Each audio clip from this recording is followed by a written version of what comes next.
Hey guys, Danny G here to tell you about the Reveries pick that's going to be coming out from the Prime Barrel.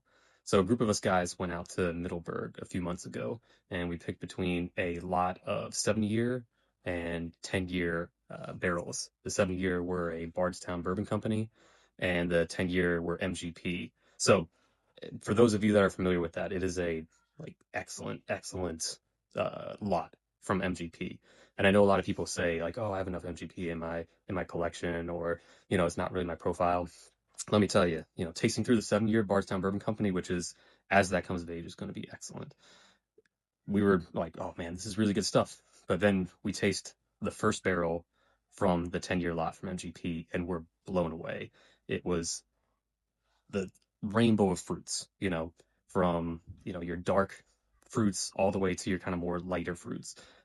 Creme brulee, vanilla, just a wonderfully viscous mouthfeel and finish that went on forever. And as we went through the other 3 barrels and came back to the 7-year lot, we realized that it was absolutely the right choice to go with that. So we picked that. We also picked a 17-year. It's going to say 16 on the label, so don't get confused by that. That was just kind of a labeling decision and an issue to kind of keep things moving along for us. So we picked a 17-year buff turkey in a virtual tasting, and they were all superlative. There wasn't a consensus on the pick that we did, but the one that we did was definitely the highest ranked. It's again has a lot of fruit forward. Uh, there were some that were leaning a little darker, and some people really liked that.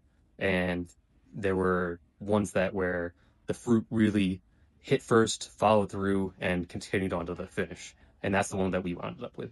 So if you relate some of those fruit forward buff turkeys, that's going to be the one for you. I really think that you're going to enjoy it.